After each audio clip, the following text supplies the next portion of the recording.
مزدور کی تنخواہ لے کے کام کر رہے، افغانستان کا حکمران مزدور کی تنخواہ پہ کام کر رہے ہیں، لیکن اس کا جو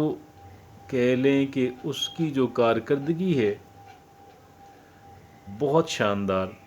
پاکستان بدقسمتی سے ایسے ممالک کے اندر شامل ہے جہاں کے حکمران یہاں کے وسائل کو دھڑا دھڑ لوٹ مار کے اندر لگے ہوئے ہیں، وہ نمائندے ہوں تبھی، وہ اگر ہوں سرکاری ملازمین ہوں تو بھی، حصہ بقدر جثہ، حصہ بقدر جثہ جو ہے وہ لوٹ مار کر رہے ہیں۔ اور اس میں تمام تر پارٹیاں، میں کسی ایک پارٹی کی بات نہیں کر رہا، جن جن پارٹیوں کو ڈائریکٹ حکمرانی کا موقع ملا یا جو پارٹیاں ہمیشہ اقتدار میں رہتی ہیں، وہ لوٹ مار، سرکاری وسائل کی لوٹ مار کے اندر بھرپور طریقے سے شریک ہیں۔ میں نے افغانستان اور پاکستان کی مثال آپ کو دی، آج کے افغانستان کی بات کر رہا ہوں، میں اشرف غنی اور امریکہ کے افغانستان کی بات نہیں کر رہا۔ اشرف غنی جب فرار ہوا تھا تو وہ ذاتی جہاز کے اندر فرار ہوئے اور وہ اس کے اندر ڈالر سے بھر کے اس کو لے کے گئے، اور باقی بھی جو حکمران تھے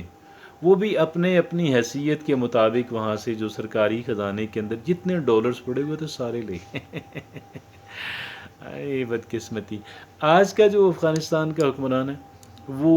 مزدور جتنی تنخواہ لیتا ہے اور اس کے دروازے عوام کے لیے ہر وقت کھلے ہوئے ہیں، وہ کسی بندے کے ساتھ زیادتی نہیں ہونے دیتا کہ جی میں کمزور ہوں اس وجہ سے میرے ساتھ زیادتی کی گئی، میرے حقوق چھینے گئے، میرے ساتھ ظلم زیادتی کی گئی۔ یہ آج کے افغانستان کے اندر ممکن نہیں ہے۔ اور پاکستان کی عدلیہ کیا، پاکستان کی فوجی افسران کیا، پاکستان کی سول بیوروکریسی کے لے لیں، پاکستان کے نمائندگان کو لے لیں، ایک سے بڑھ کر ایک جو ہے وہ سرکاری وسائل پہ اپنا ہاتھ صاف کر رہے ہیں۔ مجموعی طور پہ میں بات کر رہا ہوں، ایکسیپشنل کیسز یہاں پہ بھی ہیں، استثنائی کیسز تو ہیں، استثنائی کیسز ہیں، وگرنہ اوور ویلمنگ میجورٹی جو ہے وہ کیا کر رہی ہے، وہ آپ یہ دیکھیں کہ آپ ان کے وسائل دیکھ کے حیران ہو جائیں گے، ان کی دولت دن دگنی رات چگنی ترقی کرتی ہوئی نظر آتی ہے، اور ایک عام آدمی جو ہے وہ ایک عام آدمی بنیادی حقوق سے محروم نظر آتا ہے۔ اس کے ذرا معمولی سا کام ہوتا ہے، معمولی نوعیت کا کام ہوتا ہے، سالہ سال وہ بیچارہ بھاگتا رہتا ہے، وہ کام نہیں اس کا ہو پاتا، جو کام ایک وزٹ یا ایک ہفتے کے اندر ہو جانا چاہیے۔ اور ناجائز ترین کام جو ہیں ان نمائندوں کے اور ان افسران کے ہو جاتے ہیں۔ تو پاکستان ہو، دنیا کا کوئی بھی ملک ہو، ایک بات کو یاد رکھیے گا، اور وہ ایک بات ہے قانون کی حکمرانی، قانون بھی ٹھیک ہو اور قانون کی پھر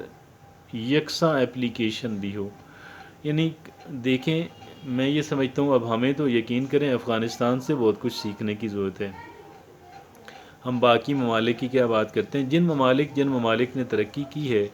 وہاں کا جو لیڈر ہوتا ہے، جو نمائندہ ہوتا ہے، اس نمائندے کی وہ چھوٹی چھوٹی غلطیاں معاف نہیں کرتے، عام آدمی کی کر دیتے ہیں،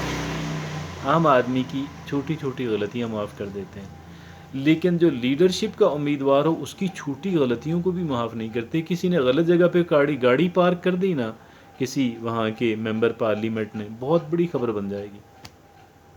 اور اگلی دفعہ وہ شاید پارٹی اس کو ٹکٹ بھی نہ دے۔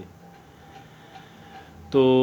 اتنی سی بات ہے۔ اب آپ یہ دیکھیں کہ ہم کہاں پہ کھڑے ہیں، اللہ رب العزت جو ہے وہ ہمیں توفیق دے، اور ہمیں ایک بات سمجھنے کی ضرورت ہے، صرف ایک بات سمجھنے کی ضرورت ہے،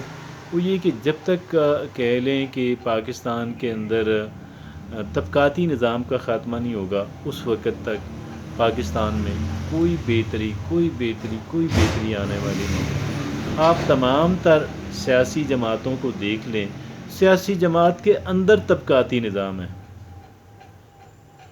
سیاسی جماعت کے اندر طبقاتی نظام ہے۔ ایک بندہ جو اپنی پارٹی کو ایک منصفانہ انداز کے اندر نہیں چلا پا رہا، تو وہ کیسے ممکن ہے کہ وہ ملک کو، جو 22 کروڑ لوگوں کا ملک ہے، اس کو ایک منصفانہ انداز کے اندر چلائے گا؟ ناممکن سی بات ہے۔